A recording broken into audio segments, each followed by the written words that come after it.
So both KAMARU Usman and Alexander Volkanovski managed to turn back the tide, turn back the hands of time, and managed to beat their opponents who are coming from a younger generation, who's coming from the next generation, while they're kind of seen as the old guard. Now, if you look at it from the perspective of KAMARU Usman versus Buckley, Buckley managed to beat three fighters that were considered from the previous generation. I think he beat obviously Colby Covington. I think he beat two other fighters that I can't remember off the top of my head. But he was coming into this fight against KAMARU Usman not as the favorite, but a lot of people thought that he was definitely going to win this fight. Now, KAMARU Usman is coming off three losses in a row. Obviously, he lost twice to Leon Edwards. The first fight, to be fair to him, he was winning that fight up until the last moment when the head kick KO happened. And then obviously the third fight with Leon Edwards, that was obviously a decisive victory for Edwards. But then obviously the third fight, his third loss in a row was against Khamzat Chimaev. He looked like he was in retrospect, his performance against Khamzat is quite impressive because of the fact that his knees were shot, the fact that he was going in there against someone who was much bigger, and the fact that Khamzat Chimaev looked absolutely dominant in his last performance against Robert Whittaker. If you compare Robert Whittaker's performance against Khamzat Chimaev and KAMARU Usman's, KAMARU Usman definitely has the better performance. So from that perspective, you can say that KAMARU Usman, like in hindsight, even though it was a loss, it was a good loss to some extent because as we know, KAMARU Usman is past his prime, but maybe there's a little bit of life left in him yet. Because the fact is, in his last performance against Buckley, he's obviously managed to win. He's managed to turn back the hands of time and managed to win. But the thing I liked about the performance was, yes, he was striking, but he went back to his wrestling base. He went back to wrestling, the thing that he was mostly known for. I think mid-career, he decided to strike a lot more because wrestlers are seen as a bit boring. But it's obviously happened now that he's gone back to his original style and what effectively works for him. And then on the other hand, you got Volkanovski. Volkanovski's obviously you can say not only did he beat a younger challenger, Diego Lopez, he was literally the number one mandatory for the belt, but he also managed to capture UFC gold again. So he's champion once again. Do I think KAMARU Usman can become champion again? I'm not 100% sure. I wouldn't put it past him because I thought he was going to lose to Buckley again. But to put it into perspective, um, both of them are definite ATG level fighters. They're both top five in their division. With Volkanovski, you can argue that he's number one. With KAMARU Usman, unfortunately, I have GSP ahead of him, but he's definitely number two. And obviously, Adesanya's been on a losing streak lately, so he's obviously not number two in that perspective.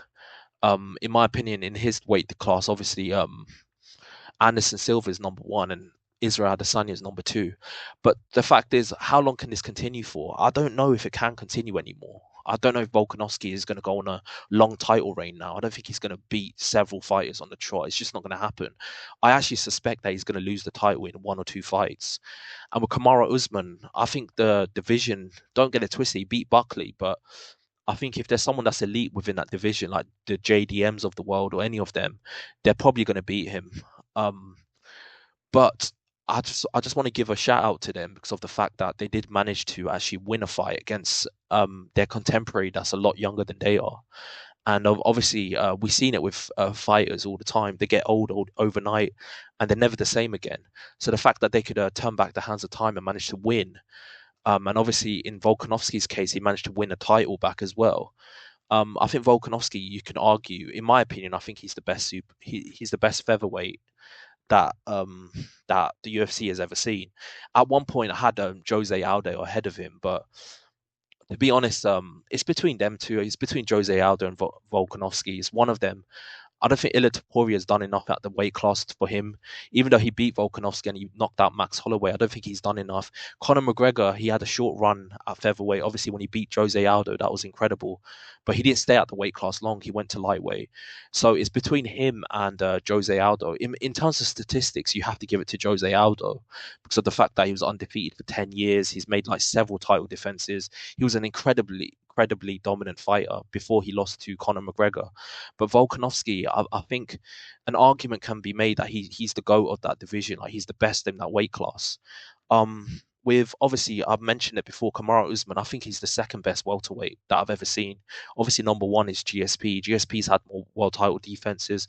Obviously, Dana White is painting this narrative that KAMARU USMAN is number one. And I think the reason why he did that is because he's obviously annoyed at GSP because he managed to capture the title and then just ride off into the sunset. And he doesn't like that.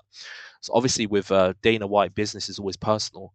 But in my opinion, I think it's more than likely that what's it called? KAMARU USMAN is number two greatest welterweight ever, and Volkanovski is at least number two, if not number one, best featherweight ever. But tell me what you think below. What do you think about what's happening right now in the sport with all of these fighters who are managing to turn back the time? Obviously, there's certain fighters that haven't done it, like Israel Adesanya. For some reason, can't seem to do it. He can't seem to turn back the hands of time and manage to get a win against his younger contemporary. He's been on a losing skid. Maybe he'll do it in his next fight, but right now, as of now, he can't do it. But Volkanovski's managed to do it, and obviously KAMARU Usman's managed to do it. They've come back from devastating losses. Um, Obviously, Volkanovski lost to Islam Makhachev in the second fight. He was very dominant in his first fight. Lost in the second fight, got knocked out with a kick KO, and then he got knocked out by Ilia Topuria. And obviously, KAMARU Usman was on a 3-fight skid as well. But do you think it will continue? I think eventually they're going to have to slow down because they've already slowed down. I think one of the youngers in the division is going to beat them. But for now, they're on top because they've got a win against one of the fighters that are younger than them. So tell me what you think below. Who do you think is going to continue? Do you think Volkanovski is going to defend his title several times, or do you think he's going to lose his next fight? What do you think is going to happen? And with KAMARU Usman, it's the same. How far do you think he can go? I don't think it's likely that he's going to win the title again. But Volkanovski's managed to do it, so who really knows? Tell me what you think, and like and subscribe to the channel. I've got a lot more content coming your way. Peace.